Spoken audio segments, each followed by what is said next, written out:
I'm Brandon Lang, and this is your Friday edition of My 2 Cents. We'll get to another winning complimentary selection in just a moment after the Michigan State Spartans hammer Nebraska last night. Tonight, we go to the Smart Boys League, Penn and Cornell. We'll break it down for you in just a moment. Speaking of breaking it down, went off the reservation for the 40-dimer last night. The line was put on the game between LIU Brooklyn and Mount St. Mary's because the game was shown on CBS. And ladies and gentlemen, I told you LIU was the better team. They should have been favored, and they were getting 6 points. They went, of course, wire to wire as they cut the deficit to 1 at the half, pulled away in the second half, and won by 4. You want to read some unbelievable analysis? Go ahead and just scroll down below me right now and take a read how I broke down that game last night. Needed the 40-dime winner number 2 in a row. Got the 40-dime winner number 2 in a row. 2 out of 3 to start this week. And it's just what the doctor ordered as we're trying to close out the winning month of February after the winning month of January, as we have started 2017 with 6 of 7 winning weeks, winning month of January, winning month of February so far. And you had better believe I want back-to-back winning months as we head into March Madness. So tonight, simple little 20-dimer on this Friday card as we catch our breath and get ready to hammer home something big on Saturday and keep this roll going. Listen. That's handicapping 101 if you read the breakdown of LIU Brooklyn and Mount St. Mary's. I said Vegas oddsmaker had no idea what they were doing with that line. It was just a week and a half ago that they made this LIU Brooklyn team a 5-point road favorite at St. Francis, and they won the game by about 40.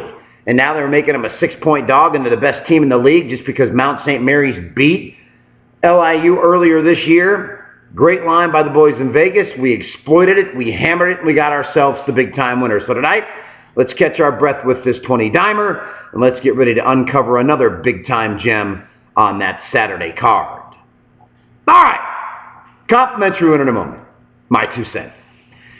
So Pat Perez has taken a little bit of slack because he fired off and said, quote, "If Tiger Woods doesn't play the Masters, he is done." And now Perez is trying to backtrack and defend himself based on what he meant. Hey, Pat, I got news for you, okay? Tiger's been done for a while. And even if he comes back and plays the Masters, he's not going to win. Tiger Woods will never win another PGA Tour event, period.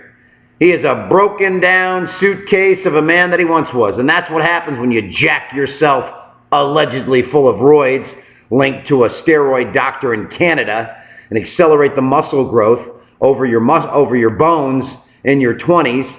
My boy Ted Treva said back in the day, Tiger made a deal with the devil, and I don't want to be around when the devil calls in the marker. And believe me, the devil called in the marker that night in Orlando when his ex-wife took a 4-iron to the back of the Escalade. Tiger Woods is done. He's been finished. The only reason why he's hanging on and trying to come back and play on tour because he's bored and he's got nothing else to do. But to think that Tiger Woods is ever going to be anything near what he was ain't happening. And I'll go one step further. Tiger Woods would have won half of the tour events he won in his career in his heyday if he came on tour right now at 18 years old with the talent that's on the PGA Tour right now. You have better players, younger players. The tour's more deep with more European players on tour right now. I tip my cap to what Tiger Woods did in his heyday. But he beat up on a watered-down tour, beating the Hal Suttons and the Guy Burroughs of the world. Let's see him go toe-to-toe with Dustin Johnson, Jordan Spieth, and Ricky Fowler, and Jason Day.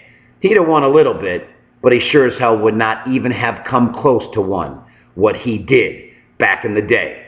Accept it, sports fans. Tiger Woods' PGA Tour career is over. His body is broken down as bad as his golf swing. He'll have glimpses of greatness, but he never will be what he once was. And why? Because he sold out for some pussy. That's why. And at the end of the day, the pussy got him, and got him in a big way. I've said this once, and I've said it again. So long, Tiger. The tour don't need you no more. It's in good hands. So stop hanging around and go find something else to do, you no-tipping bastard. All right, complimentary winner. I'm going to tell you something right now about this Penn team. I went against them a couple of weeks ago. They were at home laying 4 to Columbia. and they pulled away and won by 8 and covered the number.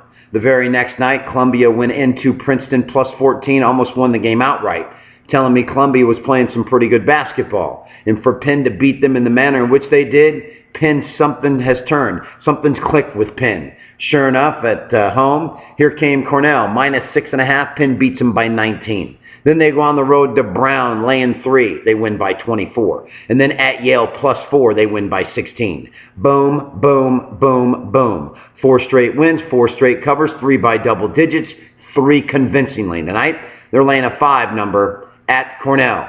I like them. I'll jump on the Penn Express and look for them to continue their magical run here with a 5th straight win and cover tonight in the Smart Boys League. Complimentary winner on Penn.